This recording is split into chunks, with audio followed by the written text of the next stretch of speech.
Now, we've just learned that journalist Glenn Greenwald has been facing threats in his home country since the election of a fascist, ultra right wing leader. Now, Greenwald currently lives in Brazil with his husband and two children, and has been a vocal critic of the Bolsonaro government. Now, that's Jair Bolsonaro. He is president of Brazil, and of course, he is an ultra right wing nationalist. Now, the Intercept, which is the company that he co-founded, does a lot of great journalism, and they've been talking a lot about the treatment of leftist politician Lula da Silva. Now, da Silva has been imprisoned on vague charges of corruption. Now, nobody likes corruption, and so Bolsonaro and a lot of right-wing politicians have been running on anti-corruption. Oh, we got to get out the corruption in the government, Brazil. And, of course, that's something that's really popular with the people, ending that corruption. So now they did this, right? Now, the Intercept has been publishing documents that shows that, and these are chats that showed that Brazil's justice minister, who is now part of the Bolsonaro government, had conspired to keep da Silva out of the 2018 presidential race. Now, that's important because da Silva, Lula, is actually would have actually won that race. Was incredibly popular, and so what does a right-wing person do while facing a very strong left-wing challenger? Apparently, they accuse him of corruption and put him in prison so that he cannot run against their candidate. And so that's what happened, right? Now, he was hit with corruption charges by former anti-corruption judge and now Bolsonaro cabinet member Sergio Moro. Now, the Telegram chats provided to The Intercept by an anonymous source have triggered calls for the resignation of Mr. Moro, who spearheaded a massive graft investigation known as the Car Wash before he joined far-right President Jair Bolsonaro's cabinet back in January. Now, the corruption probe, Car Wash, which began in 2014, supposedly uncovered large-scale looting of state oil company Petrobras. And look, there's a lot of information going on in this, a lot of which I haven't really covered, haven't really talked about.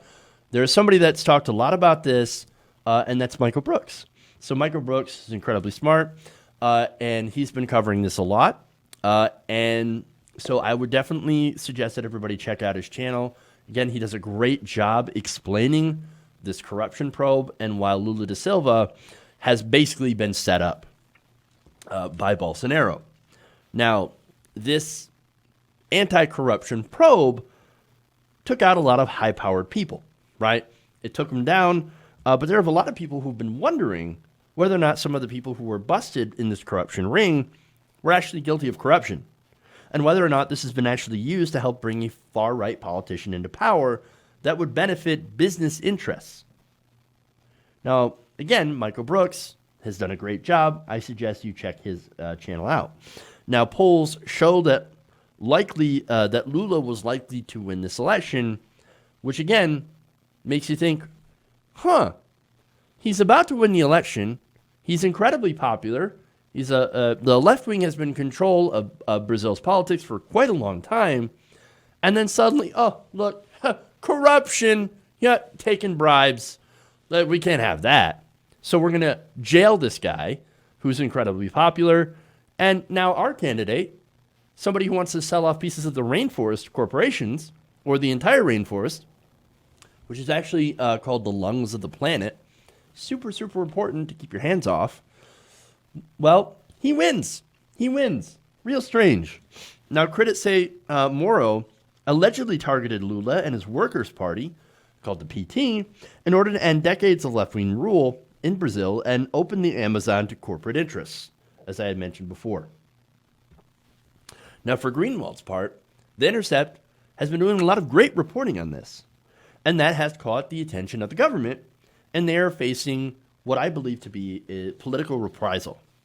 Now, Greenwald says, for his part, quote, "We knew that when we were going to report on very powerful figures who are part of the Bolsonaro government, that was going to generate a lot of hatred, animosity, and threats."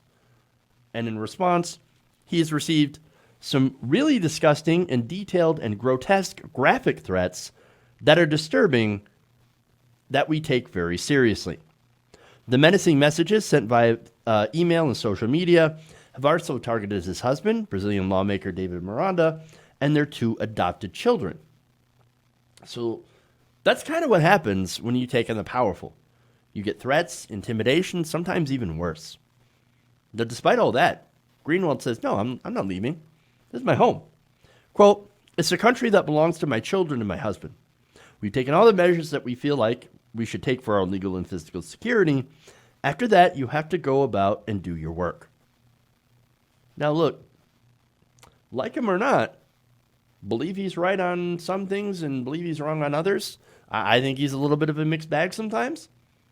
But that shows dedication to your craft. To face down these kinds of threats and to say, no, I'm going to stay and I'm going to fight for my country. I love it. And he says, and I love this quote, where he says, journalism is about confronting powerful people. Now, the evidence that he collected that was released by the Intercept is pretty damning. Now, in the linked group chats, car wash prosecutors expressed, quote, serious doubts over the evidence against Lula and spoke openly of wanting to prevent the PT from winning the 2018 presidential election that Lula was widely expected to win. Moro repeatedly overstepped the ethical lines that define the role of a judge by offering prosecutors advice and tips for new avenues of investigation, The Intercept said. Now, doesn't that seem a little rigged? Doesn't that seem a little corrupt? Where you have a judge saying, oh, by the way, this will help your case against the person, against Lula, right? That I'm supposed to be fair and impartial on. No, that's not a fair and impartial judge. Now, Moro, he's like, oh, no, I didn't do anything wrong. And by the way, the messages, somebody hacked us. And in other statements, they also said, well, these were made up. Well, which is it? Were they hacked or were they made up? Are they fake news or not? Gee, I wonder where they learned that one, by the way. Calling things fake news. No. According to, The Intercept, they had an ongoing collaborative relationship which violates the Constitution and the Code of Judicial Ethics in a way that calls into question every verdict that Moro issued as part of the car wash case. Look, nobody likes corruption, right? So what's the best way for a politician, especially a right-wing politician, to get into power? Claim that the other side's corrupt. And then promise to clean it up. Now, we've heard this before, right? Because we've had something similar here in the United States. Crooked Hillary, corruption. I'm going to drain the swamp. Does that sound familiar? Again, Donald Trump wanted to lock up Hillary Clinton. The chance, lock her up, lock her up. Well, in this case, Bolsonaro was actually able to lock up his political opponent. That's why this is basically a political, I don't want to say hit job, but kind of. He is a political prisoner in Brazil. And that's what the far right does. And the irony, of course, usually the ones that are claiming to want to crack down on corruption are always the most corrupt. It's not an accident that Moro gets a cushy position in the Bolsonaro government because he basically handed him the election. And now the people who are trying to spread the truth about what are happening are getting attacked because they despise, the people in power despise the press. See, and we see it whenever a right-winger gets into power. They always attack the press when they question their power. They don't attack the press that are the lapdogs, that are the ones that carry the official narrative. But when you don't, watch out. Watch out. Now, however you feel about Greenwald, you should not be okay with this, getting threats and intimidation. Now, we need more people that are out there questioning the official government narrative. So I hope for Greenwald's safety, and I hope that he can continue his work exposing the corrupt Bolsonaro government. Hey guys, hopefully you enjoyed that free video. Now I'm going to have to ask you a favor. between the demonetization and the YouTube algorithm messing around with view counts, etc., we're having a hard time adjusting to the new YouTube reality, which is where you guys come in. See, we have a patreon.com/TYTNation set up to help us rely on you guys, the viewers, instead of big corporate ads. Look, you know the show. You know I'm not in favor of big corporations anyway. So help us transition away from relying on the ad model to pay the bills and sign up to be a patron, patreon.com/TYTNation. That goes a long way to help us keep the lights on.